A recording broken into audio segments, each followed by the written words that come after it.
What is up, everybody? Welcome back to another episode of The Block Sauce, your weekly web show that serves up the juiciest discussions in Web3 and gaming culture. I'm your host and Marine FT Ambassador, Jim Kieran, and today we have another new panel lined up for you guys. I'm excited. We're just going to jump into it because I want to introduce these people and give them a chance to talk about what they're working on. So let's go.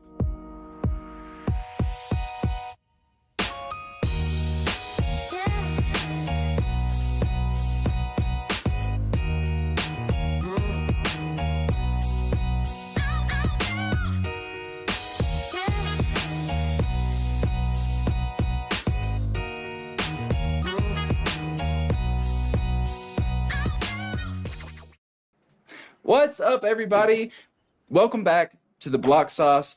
Again, the weekly web show that everybody should be tuning into, if you ask me. We got raw, unfiltered takes, and today I'm excited. We have Annie back on the show. If you missed our last episode, Annie is one of the founder for ETH Lizards, and they recently dropped a new game. I want to give him an opportunity to talk about this. Battle for the Beyond or From the Beyond? I always mix it up. Even better, it's Battle in the Beyond. So we picked the most confusing title ever. You're not the only person that messes it up. It goes with our brand. Everyone miscapitalizes ETH Lizards too, so it's all good.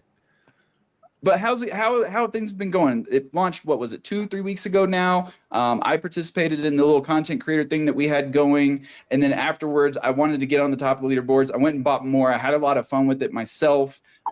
How has that kind of been going since you guys launched that? Yeah, Jinkern, it's been great, mate. We've launched. It's almost been a full month now, actually, which is tough to believe. Time flies in Web3, but it's been amazing. So for those that haven't seen it yet, it's an opening platform where as you open disks, these are the asset containers in the Illuvium ecosystem for Illuvium Beyond characters. You're going to get different creatures that appear. They've got all kinds of cool expressions and backgrounds and accessories. We've built a platform around battling with these creatures as you unbox them. And so it's been really, really well received by the community. Interesting stat, over 70% of all of the Illuvatars are being opened on our platform now. And Kieran, so those in your audience that know Kieran Warwick know that he's not often prone to exaggeration, but he literally said there's no reason for anyone in Illuvium to open discs anywhere other than Battle in the Beyond. And so that's pretty high praise coming from a founder talking about their own studio. We've just taken that experience and moved it up to an entirely new level. And like you saw on that opening event, Jinkern, it turns a single player experience into one that's very much community-based, very multiplayer, very in keeping with our ethos and our brand at ETH Lizards, right? We want to create these experiences that bring people together. And so couldn't be more pleased with how it's gone. Illuvium is just absolutely thrilled because we've now created an entire new structure on top of their NFTs. And then we as a studio are now onboarding new players into ETH Lizards that wouldn't have even looked at our project in the past, but now we've got an experience people actually care about. So yeah, really excited. Thus far, we've had almost 3,000 battles that have been launched in that first month. And these are all battles that require paid assets. So this is not like, there's just a bunch of people out here, spamming for stuff. So yeah, we're really pleased and excited about where we're going because we've got coming up a few new game modes that are going to launch in the next month and a half that are even going to bring the platform to another level. And from my understanding, this is just the first step, right? You guys are looking to expand this platform beyond just Illuvium long term.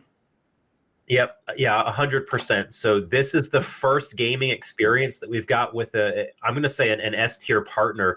And I think, look, your audience is knowledgeable. They know who the top tier studios are that are building actual games people want to play about in the space. I'm going to be frank, of the top 20 studios that are building, our next round is going to be made up of about half of them that want to partner with ETH Lizards. So you can draw your own conclusions on who that means, but legitimately, we're getting S-tier partners that are going to be the leaders in the space over the next decade that we're building out these connected experiences with. So yeah, if you haven't been following ETH Lizards and you want to have opportunities to play in some pretty cool experiences, give us, come check us out. You don't have to buy the NFT. Just come in, join us in Discord. We've got a bunch of game nights and tournaments that are going on now all the time, and excited to continue building our community. And for those that might not be familiar, if you make it to the top 100 on the leaderboard and you have a Lizard Pass, you can actually win a lot of various prizes, to include their upcoming Elemental Lizard collection. Wink, wink. And now, how is that Elemental Lizard collection going to play into this system? Is this going to give players access to these future games as well? Like, what exactly are they going to be used for? Yeah, it's a great question. So the Elemental Lizards are our gamer NFT collection. So the current ETH Lizards that everyone knows and loves, the guy I've got behind me and on my hat, they are for builders and investors in the sector, right? So 100%, like that is who these are for. We're an investment sub-DAO.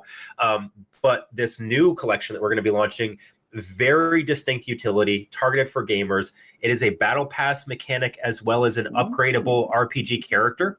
And so, yes, as you have an Elemental, you'll get discounts on all of the suite of games that we're going to be launching. You'll get some unique access that only Elemental Lizards are going to have to our games. We'll have some exclusive tournaments. We're going to also be partnering with more game studios than just the ones that I mentioned to you a few minutes ago, where we'll have an API that will allow them to basically be onboarding Elemental Lizards into their ecosystem. And so we're building a very, very competitive select group of holders that, frankly, I think is going to have pretty interesting esports competitions as well, because we have already lined up a number of folks and groups that have their like top teams among a lot of the guilds, the Web3 gaming guilds that you guys know and love, that we're in the midst of some negotiations on to onboard into our ecosystem. So this is going to be a pretty targeted niche group of gamers. So look, if you want to get in early, come play in some of our initial activations like Battle in the Beyond. The Elemental Lizard collection is going to be exactly for you as a hardcore gamer in the sector. Yes, love to hear it. So this is the challenge for you guys. You guys got to knock me out of top 100, because I'm getting that lizard unless somebody throws me out. I've already dropped probably like 40 spots since I last opened, but yeah, well, I'll come out here and search for you in a second. We'll see where you landed on the leaderboard. But yeah, last that's going to be the challenge. Is if you can stay in there. 58. I think it was 58. 50.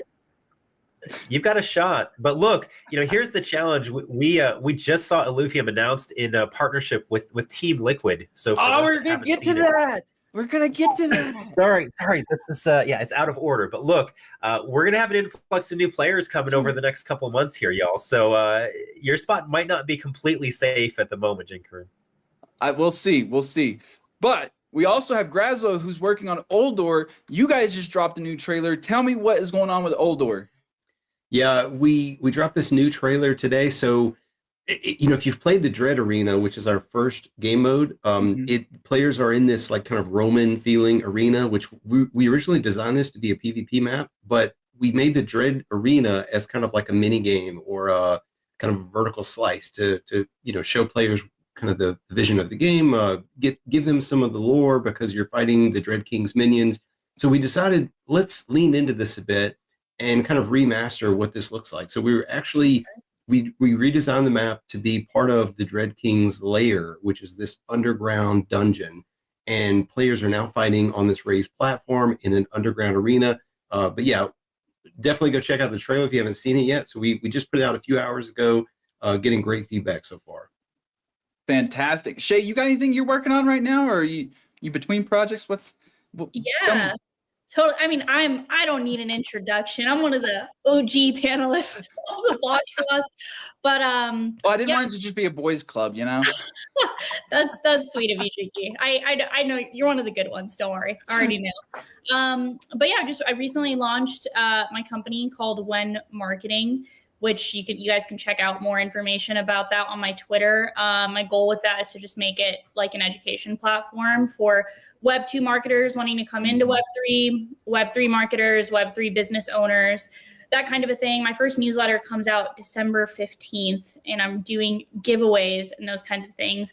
So yeah, go subscribe. And I'm advising on a few projects right now as well, and just trying to participate in the market and getting ready for the bull market that's coming back. A lot is going on, and that is a job in and of itself. So.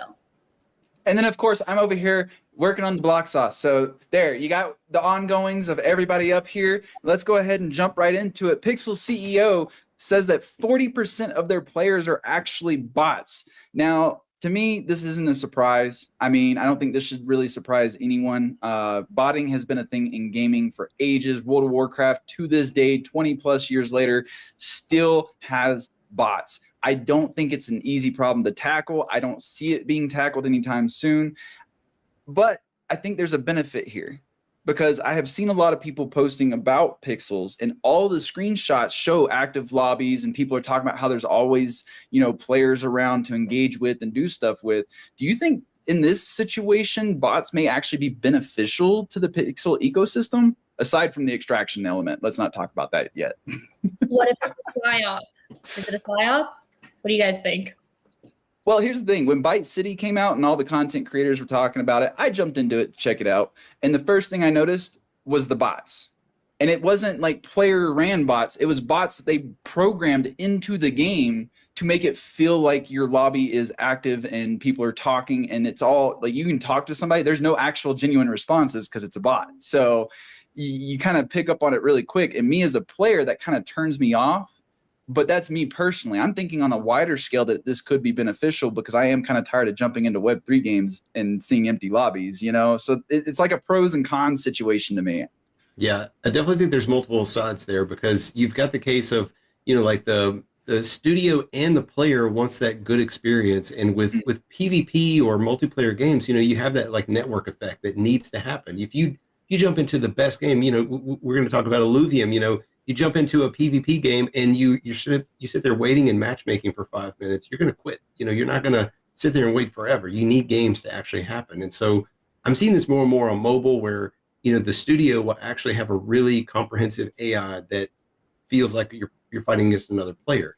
Mm-hmm. I've, seen rumors that Warcraft Rumble uses that Marvel Snap uses that various mobile titles are starting to do that, because not only do you ensure that there's always a game to play, but you can also kind of control the player's experience a bit. Give them a little, if they run into like several losses in a row, you can kind of toss them an easy win, So I think there's definitely that side of it. But then when we talk about like extraction, or we talk about the economic effects, you definitely need to be cautious about, both from what the studio does and what you're incentivizing players to do. Because if you have these extractors and they just dominate the market, then that kind of ruins the game economy. You got anything, Annie? Yeah, no, I think Gressler nailed it. It's very dependent on the genre of game and the types of gameplay loops that exist. PvP, 100%. This is the main area that I think you can make a good argumentation that in order to ensure the ability for players to get matchups, PvP is the one space where I think in most cases, it just makes sense to have some sort of bot mechanics. Now, not everyone, and I say this, and immediately after, I'm going to maybe contradict myself a little bit. So this was a huge question we had for Battle in the Beyond, right? If I have a disc that I want to open, I want to match up against a player because I want to see what I got. These are actual NFT assets. Some of them are worth 5 ETH, right? So I don't want some fake bot to open up a disc to have things that I'm like, oh my God, that's an amazing drop. And then find out it's not really real. We're just simulating disc opening with someone else. Mm-hmm. It really loses the luster of the platform. In our case, if it's not real assets, it's not a real person on the other side. That does mean though that it's more challenging, especially for us, at the tail end of a season when most people were playing a lot at the start, and now 3 or 4 months on, okay, things have kind of run their course. So we've talked about that. There's a few things that we're trying to do. the biggest one is you want to cut down the number of sort of options, right? So for us, it's maybe the number of discs that you're going to battle or the type of disc. Anytime you can reduce the number of options to get more people into like a single type of a lobby, that just makes it better experience for the player base. But I think, a lot of games are going to have the same challenge in a PvP setting until they can hit that threshold of users so that the queue times are not long enough. And we're absolutely everyone, Grassley, you guys are going to be the same when you're talking about arena matchups. Like, if you want to be playing against another person, you got to figure out a way to make it so that you can do so that your players that are keen don't get disappointed because they just can't find a good match.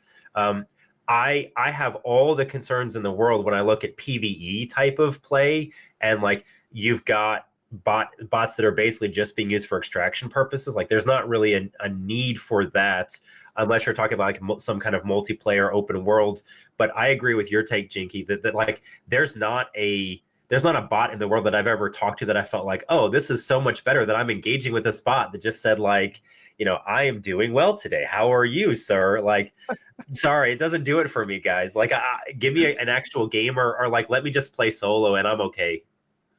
Yeah, well, I mean, people aren't botting your games. It's not because they can't. It's because they don't care enough to do it. So I'll hit on that comment after you're done.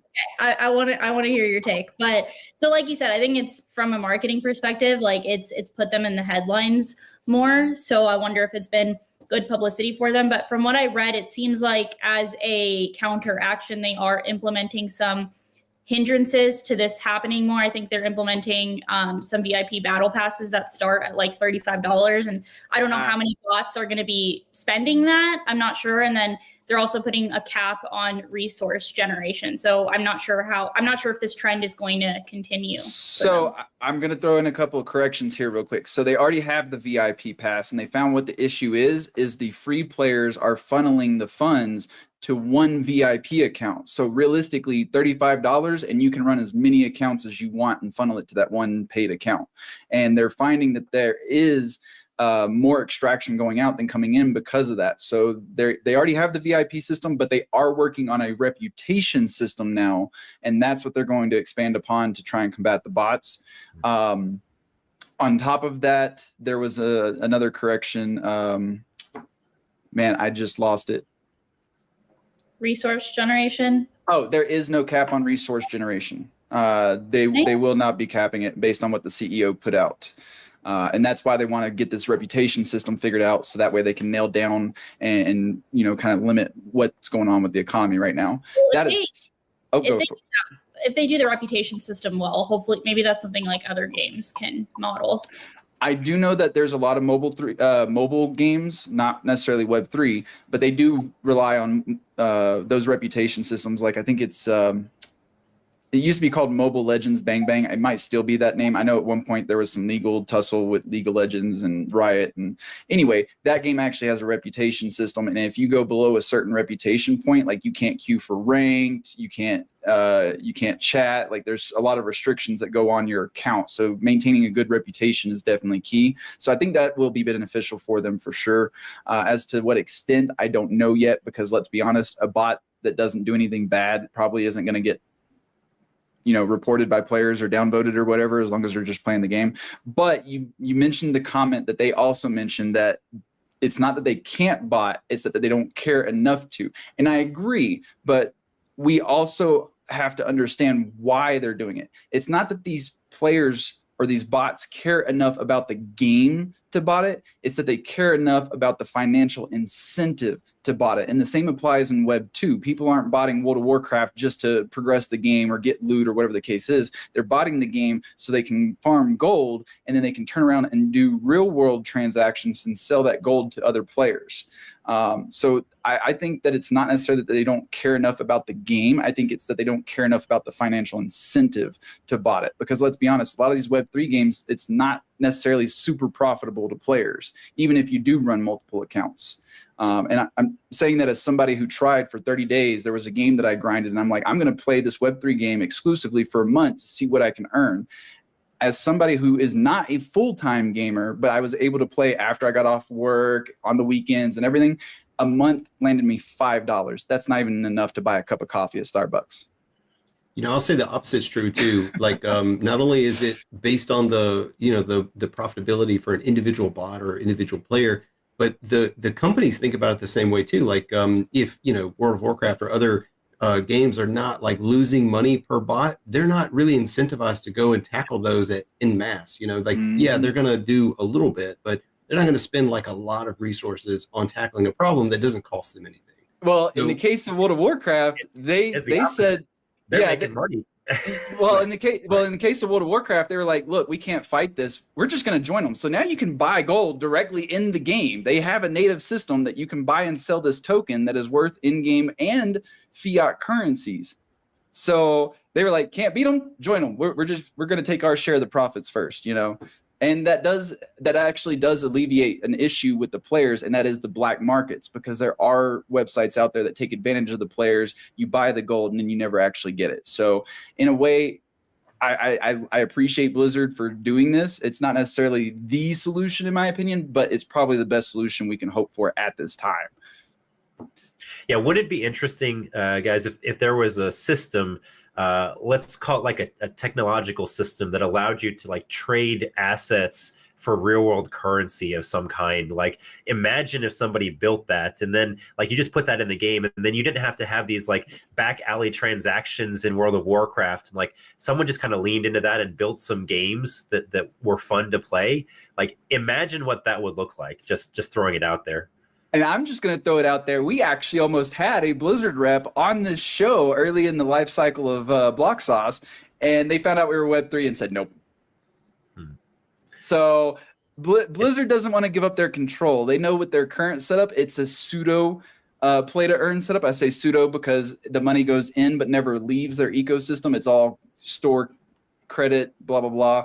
But there is a pseudo play-to-earn system in there. So I think they are looking at this space and seeing how can we take that and not necessarily use it the way they're using it. How can we use it our way so we can keep control? So we'll see. I would love for Blizzard to go Web3, though. If I could start trading and selling World of Warcraft assets, man, I'd probably be rich in a year. Give it to me.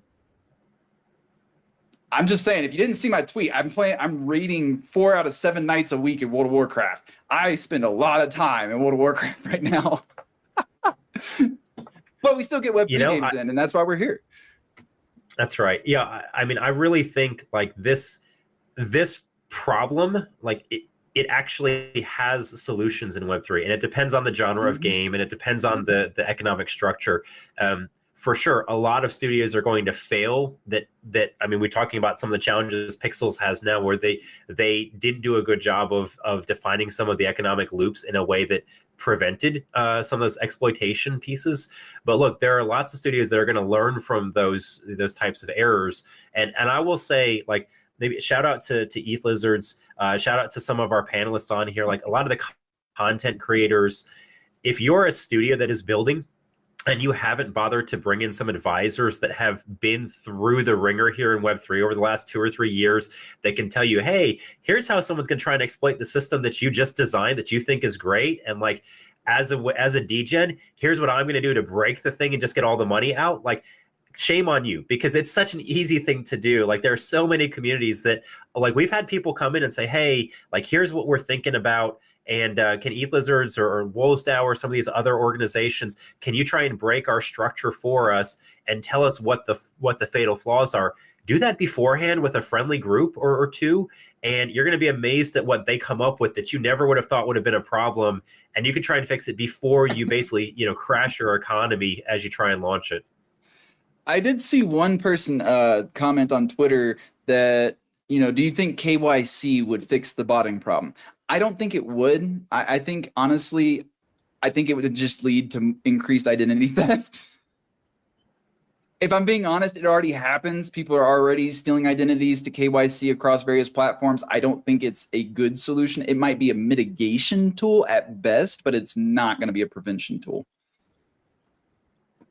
No, yeah, look, if I want to, if I want to go buy 20 different virtual identities, it's not very expensive for me to do so. Like, honestly, like KYC does not accomplish what most individuals in governments and in regulatory sectors assume that it does when you're talking about virtual KYC. Just it doesn't work. It's too easily gamed. So yeah, people can try, and like I understand the thought process behind it, but it's just an unsophisticated tool in general. I don't disagree. Well, moving on to the next topic, big news in the space. Team Liquid partnered with Illuvium, and Illuvium also launched their PvP beta on Epic Games. Now, I know that Wolvesdale talked about this a little bit yesterday, and anybody can get on Epic Games, so that's not necessarily the big deal. But partnering with Liquid, in my opinion, that's a big freaking deal. We're starting to see a lot of these professional Web 2 gamer teams start to move into Web 3. I think a lot of us saw this coming because many of them do have Web 3 partnerships. I'm pretty sure it was Fnatic that had something with FTX. So I still think it's a great thing, though, especially if we can start seeing some of their players streaming and playing these games in a competitive manner. I think that's great. Yeah, that's my big takeaway from this is we're about to start seeing like real attempts to bring mainstream adoption. And we're going to get to see like what lands, what doesn't, how the narrative kind of shifts. Because, before the narrative was everything is like pixel games, or it's Axie Infinity kind of, extraction games. It's, or like bad versions of Web 2 games. But, Illuvium is actually like a really well-polished, great-looking game. And it's designed with a solid team. They've got a lot of people working on it. So I'm excited to see, games like Illuvium, games like Shrapnel, like actually get out there and get players like have a playable game and actually do some paid marketing to see, what does their user acquisition cost look like? What is the narrative once real gamers and like real critics and reviewers of all these different publications get to play these games, like what are their thoughts? And just, I want to see like that narrative. I thought the trailer was sick. So shout out to the team behind that. Love the dragons and the alluvials. But no, I think it's really interesting, and I'm looking forward to seeing how Illuvium continues to bring the different experiences together, like that interconnectedness and interoperability buzzword I know aspect. Because I think that'll be something that kind of bridges the Web3 aspect of it some more. But no, as Grazlo said, like Illuvium, as far as like Web3 games go, has consistently had that AAA level depth and quality. And I think it is going to be a very big catalyst in bringing Web3 gaming mainstream, as we're seeing. I don't know if you guys can educate me on I don't know if Team Liquid has partnered with other Web3 games in particular. But that, yeah, in general, I think this is, especially as they lean into the esports initiative side some more too. I think that's super bullish, and they're launching tournaments with like $100,000 plus prizes. And also the DGen in me is curious if this had like an effect or like an uptick on their token price at all. I hold some Illuvium, so I have a bag going in, a small bag going into the bull market. But yeah, no, bullish on Illuvium for sure. You're on mute, Jinky. I am muted. Quick update. I just got news from the producer. Farcana has also announced today that they are partnering with Ocelot, the ex-CEO of G2 Esports. So we have another esports partnership in this space. Ooh. Looking good, guys. Looking good. I don't know. We're starting to see gamers bullish on Web3 gaming, maybe. One after the other, like one starts and then just all of them follow. I'm a Team Fnatic person. I want to see more Fnatic partnerships, but these are all good too. I mean, Liquid's a good team. I was watching them compete for the Raid World First and World of Warcraft. So I like Liquid for the World of Warcraft team, but I like Fnatic for League of Legends. Sorry, guys. Yeah, look, I think it's and full disclosure for those that don't know, I'm a council member at Illuvium and have been very involved for a couple of years now. Very exciting times, and what I would say is, as someone who is not a huge fan of auto battlers, it's not my favorite genre. The Illuvium arena legitimately has more depth of gameplay than Teamfight Tactics, which is the unequivocal leader in the sector. In fact, like it's basically there's Teamfight Tactics and there's almost no one else right now from a genre standpoint that's even a meaningful player. And so with that, like this is going to be the chance to see, okay, a game that's been in development for 3 years, 150-person studio, cranking away at it. Like, let's see, can this really compete with a mainstream Web 2 game of an equivalent genre and actually take some market share? And for sure, Illuvium has other components. There are other games that are interconnected, as we've mentioned. But I think the real test is not, how does the overworld do from a creature collector standpoint? It's, can the emergent, infra gameplay that's going on in an arena where, like, yes, there are earnings, but it's only going to be earnings if you're at the top of the leaderboards and you're literally winning the tournaments in the same way that esports is in Web 2, right? There's nothing different that's going to scare people away, like, oh, this is a Ponzi. Nope. If you're the winner out of 5,000 players in a tournament, you're going to get a few $1,000s. Like, that's the way that it works in the real world in Web 2. That's the way it's going to work here.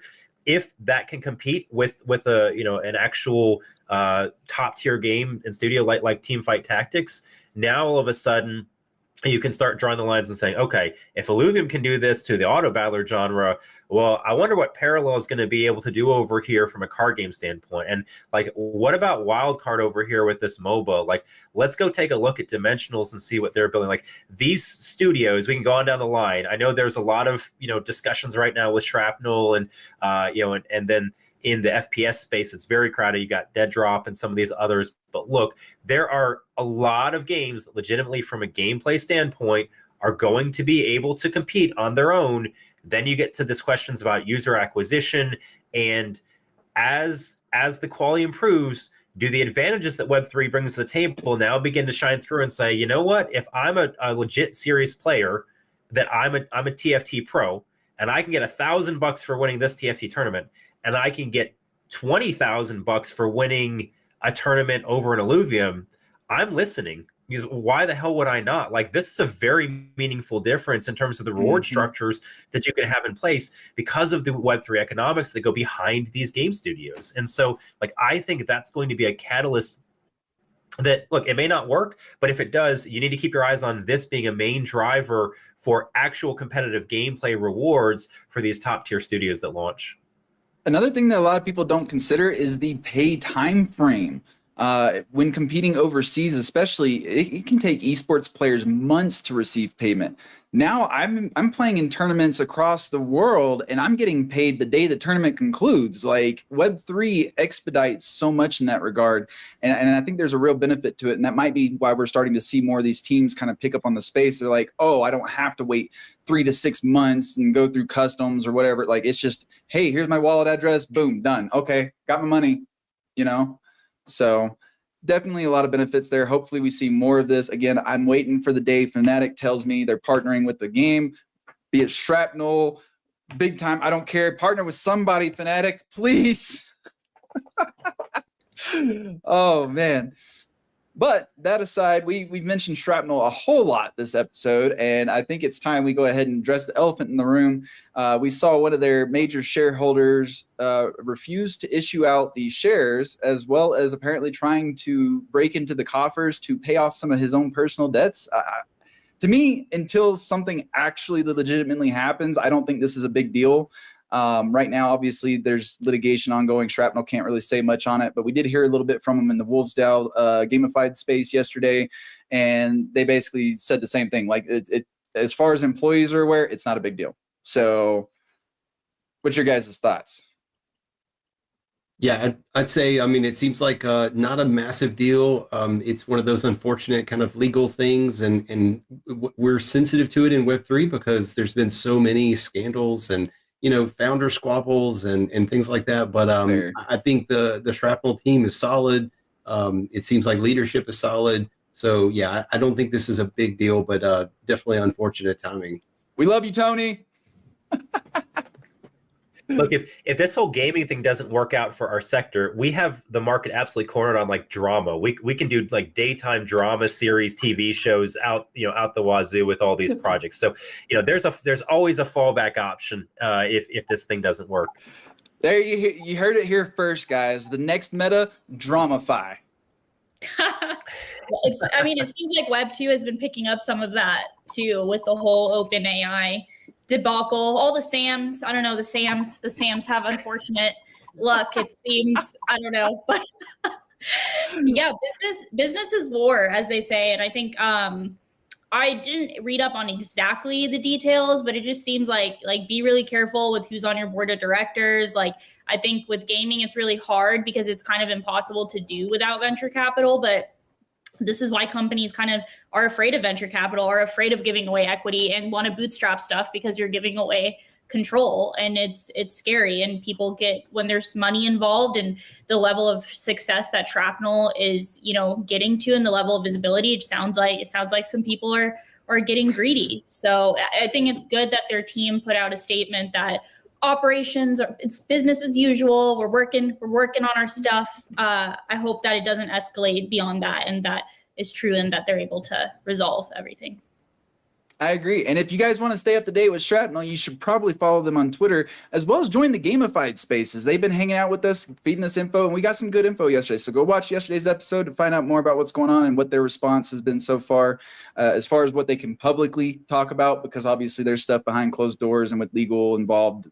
We can't talk about everything. But it sounds like, for the most part, nobody's really concerned, which is great. They're going to keep their heads down, keep building. We're going to see a play test coming up. I believe they said sometime in December. So look forward to playing that. I'm excited. So next topic, we have, this one's kind of rough, guys. Nobody wants to talk about this, but this is a reality of games, and it's not a Web3 problem. This is a games industry problem. Right now, based on the recent CoinGecko report, 75% of Web3 games are failing or have failed. That is actually lower than I was expecting, to be honest. In Web2, we see a lot higher rate than that, it feels like. So I feel like we're doing pretty good for ourselves over here. It sounds like bad news, but it's actually, to me, kind of good news.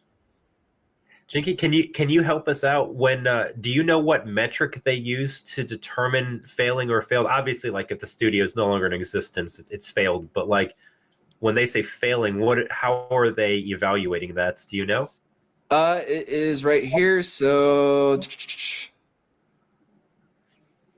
I'm looking through the article. I had it yesterday and then I forgot to make notes, but I believe it's based on project activity.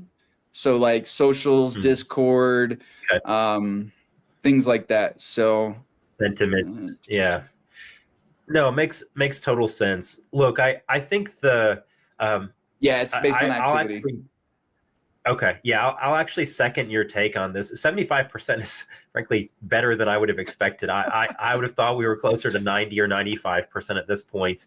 That's what I thought. Look, running a startup is hard. I know, I mean, all of us on the panel, like, we did our intros, like we're all running startups. We're all, beginning new businesses. Mm-hmm. It's tough. Like there are so many ways that something can go wrong that can derail a project. And there's like everything basically has to go right to a first degree in order for something to be successful. And with a game studio, especially when you add on these blockchain elements, it's difficult. Like tremendous respect for anyone that's building in the sector. And I know people, in the space are always down. Oh, there's so many rugs and scams and so on that just don't work out. There are a lot of projects that are trying to build good games that they're not going to get traction and they're not going to succeed. It doesn't mean that studio was, set off to defraud people and, all this kind of stuff. Mm-hmm. So I think having that thick enough skin as an industry that like you're going to see a lot of creative destruction as new projects get kicked off is just that has to be par for the course. You aren't going to upend an existing, $1 trillion market with just hopes and dreams and just 80% of people succeed. Like it's not that simple. And so I think maybe if you're still here as a team, give yourself a pat on the back. You're in, I guess, the 25% that have survived. But look, I have to be honest. I know a lot of studios that are still doing okay now that are probably not going to make it to the end of their runway and be able to launch something that's fully featured enough. So I do think that number is still going to go up over the next couple years. But we're here for the projects that do succeed.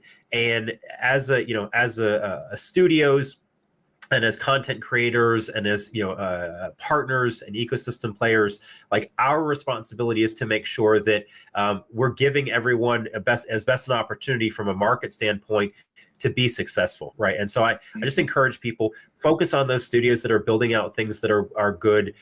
Give them your support in terms of social media exposure.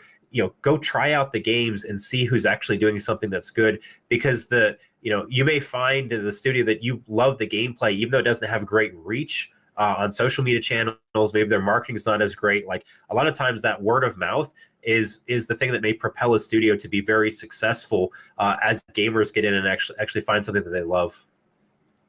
Yeah, I think that was a lot of great points. I'll also add, like, we have to also look at like what happened with the market in the last, several years. We went from, like, the macro speaking, the easiest time probably in our lifetimes to raise capital for a startup, to one of the more difficult times in our lifetime to raise capital. Mm-hmm. And so for teams that, maybe raised during the bull market, and they're thinking, okay, we're gonna do, 2 or 3 raises like typical businesses do.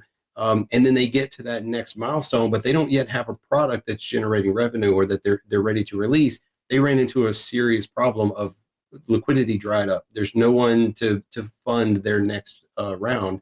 And so that caused a lot of issues where teams are downsizing or going out of business or really stretching runway. And so activity dried up.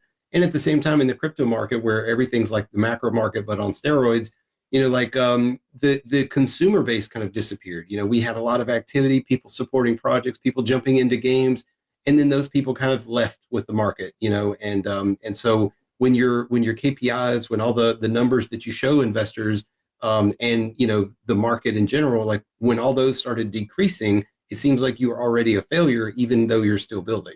So these are all just complications that are kind of one-off things, but I think this is one of those things where this too shall pass. So Rod got some more context. CoinGecko defines a failed Web3 game as having its 14-day average number of active users drop 99% or more from its peak. And I would argue, well, not really argue, I'd also like to add that some projects kind of get bamboozled with costs sometimes because not everything is fully fleshed out. And what I mean by that is there's one game that I'm following. I've been waiting for them, and they ran into an issue. I've been checking the Discord. So they actually took a Web 2 game and they're making it Web 3. But to do that, they had to buy rights to the game, right? Well, they did buy the rights to the game, but what they didn't predict is that game didn't come with the rights to the engine. So now they have the option, okay, do we have to scrap this, rebuild everything from scratch, or do we have to license the engine now? So I feel like planning may also be taking a toll on people. They're not fully, allocating their budget properly, and that's leading to some of the issues that we're seeing with finances. Another project just couldn't get VC capital. Like they could not get funding whatsoever. I liked their game. It was probably the first big game I started. Well, not really big, but it was the first game in Web3 that I really dove into. I was making content for consistently. I was, I even got appointed as a mod for their project, and the Discord announcement came through. Hey guys, the CEO flat out said, look, we can't get funding. I'm getting a full-time job. He wants to keep it going. He wants to fight and keep this project alive. But the reality is, if you can't bring in money, how do you build a game?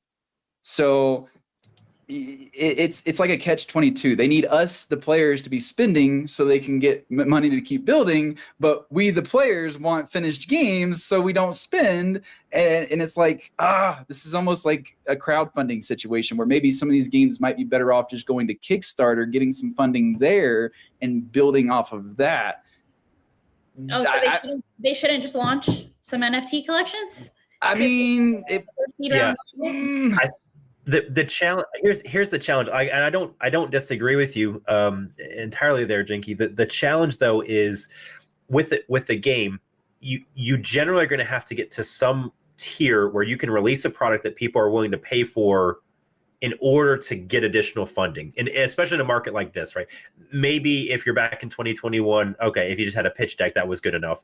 But if you missed that boat and you couldn't raise $100 million with a nice PowerPoint deck, like, you're going to have something that shows traction, actual users, some of whom are willing to pay, like, in order to convince someone to say, okay, if I give more money, there's a chance I'm going to get some money back out at the end of the day here. And it's not just someone's passion project. And so the problem with games is oftentimes, like, the replayability, the engagement, the interest comes from that finished gameplay loop.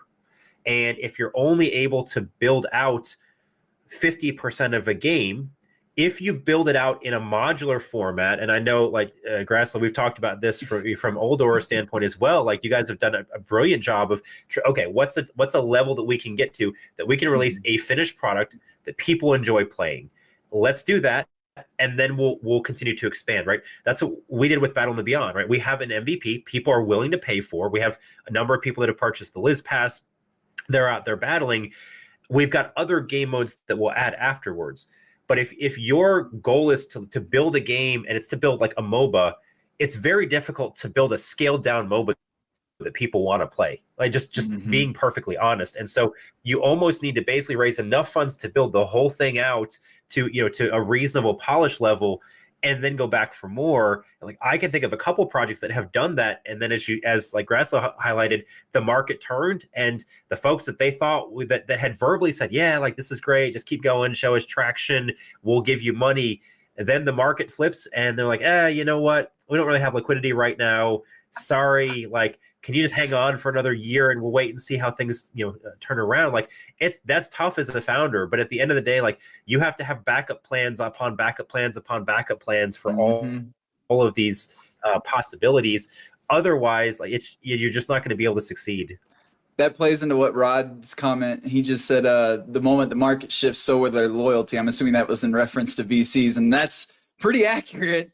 So we've already seen it. I mean, what was it? I think it was last year. It shifted like, I think there was a 75% shift. I'm trying to remember numbers, so I could be wrong. Don't quote me on that.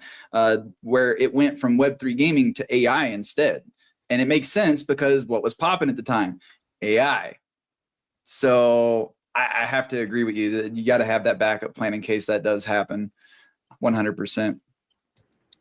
Yeah, remember a lot of the people that are making these decisions at VCs, they're workers, and like you never got fired for doing the same thing as everybody else did. But like it could be a career limiting decision to say we're going to invest in this sector and no one else is, and it doesn't do well, right? Like if you go with the flow and you invest in the space that everyone else is and it doesn't work out, sorry, like the whole market was wrong.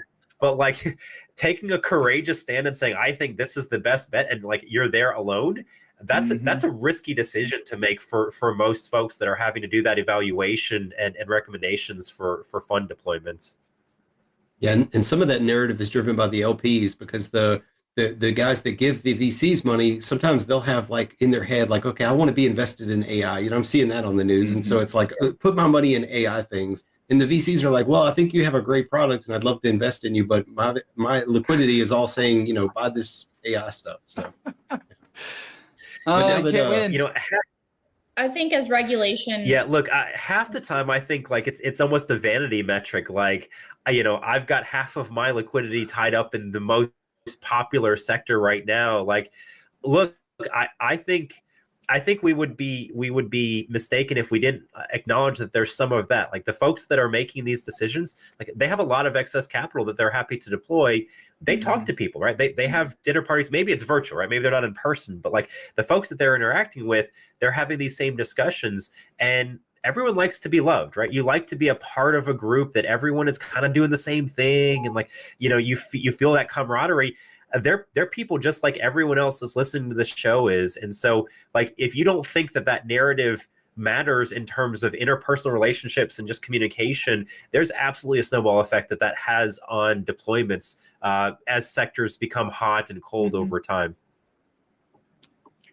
Absolutely. I feel like it really paid to be an early adopter in the space from a VC standpoint. To be early and to be established is definitely a good place to be right now, because I think even with the bull market coming back and the meta and the narrative coming back, I think I haven't looked at stats on this, but I would think that VC money in Web3 is still probably not where it was in the thick of the last bull market. But yeah, wealth is made in concentrated bets, right? So yeah, don't sleep on Web3 is what I would tell those VCs. But I think as regulation, like XRP winning lawsuit or still going through that, I think that's a really big plus for the space. And I think as regulation gets just smoothed out some more, we'll probably see more capital start to flow back in. We can hope. Yeah, fingers crossed, right? I mean, realistically, I think the US is probably the only one really hindering that. Yeah, we suck. We do. Well, Jake, they're actually. Did you notice that you switched me and Graslow, by the way? I had to because of the names. Oh, okay. Yeah, no, the names were right at first. I don't know what happened. We went live and I was like, oh crap, I gotta switch them real quick. So, oh man. But I also think with the halving coming up, I don't know you guys' opinions on this, but with the ETF approval around the corner, the halving, the election next year, crypto, regardless of what the market does, because unemployment rates are going up, if crypto, goes parabolic and if Bitcoin goes parabolic, I wonder if that is something that is going to pique VC's attention and just be like, okay, there's money in the space, there's money to be made here. And like, if we'll see capital flow back in that way. And some of the games we've mentioned, Illuvium, if Illuvium starts making money hand over fist and bringing in, tons of Web2 users, VCs are going to be saying, well, I didn't have Illuvium, but I want the next thing, So, yeah, I think that could also be a big driver.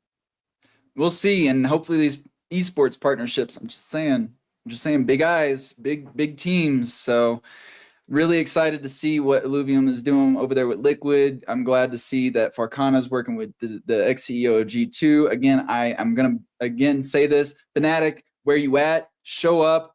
We need you. Maybe C9, maybe even C9. I would love to see Sneaky over here. I'm just saying, let's get Sneaky in Web3. I'm sure some of you guys don't even know who I'm talking about right now. Oh my gosh. No, it's all good. I don't think Annie can hear me anymore. Well, Jinky, I'm gonna have to apologize now. I do have to step out for I was about to wrap things up. So if you guys got final thoughts, throw them out now. Let's do it. No, nobody. Yeah. Look, no. I'll just say, on reflection, everyone that's listening to this has probably still been in the sector for a while. And I just want to keep encouraging people. Look, everyone's excited because the markets are kind of coming back and like we're finally seeing games. We've talked about a lot on here. Like there's partnerships with real legitimate studios. There's betas and alphas and game launches that absolutely should be driving a lot of excitement in the sector. I would just encourage you, keep your eyes on the space. Keep focused on making sure that you're supporting and encouraging the studios that are building it the right way. And I would also say, as you observe this first true wave of legitimate Web3 games that are launching, I'm going to call like wave 0 as what we saw in 2021 and 22. These studios are going to be the precursors for what I think are actually going to be the long-term positions in the sector. So oftentimes it's not really the like first wave of titles that is going to define genres, is going to define an industry. It's kind of that second go around that have the long-lasting runtime. And so the good news is you're here still very early. It's probably going to be 2025, 2026, 27 that we see the titles that really come to define Web3 gaming for a generation. But just enjoy the ride, because these are the moments you don't get to live through twice. And with that, we're going to wrap it up because that was a mic drop, and I agree 110%. Looking forward to the coming years. Thank you guys for joining us for another exhilarating episode of the Block Sauce, but we are now going to close things down. Before we say goodbye, though, I wanted to say thank you, Graslow, Shay, Annie, for joining us, especially Annie. I know it was kind of last minute, but thank you for filling in for us. We appreciate it. Love your face, and as usual, love your takes. Always good to have one of the founders up here to give us a little bit more insight, especially one that works with Illuvium when we're talking about Illuvium. I'm just saying, So, yeah. Remember, the sauce never stops flowing. Stay connected with us on social media and share your thoughts. Don't forget, we have a website. Go check out the website. It's flashing down below over our pretty faces. Go check it out, blocksauce.com. Cheers. That's going to be it for us today. Ladies and gentlemen, thank you for joining us. We'll see you next time, where we'll keep the gaming flame alive and the discussion sizzling. Stay saucy and keep gaming in the exciting realm of Web3. Have a good one.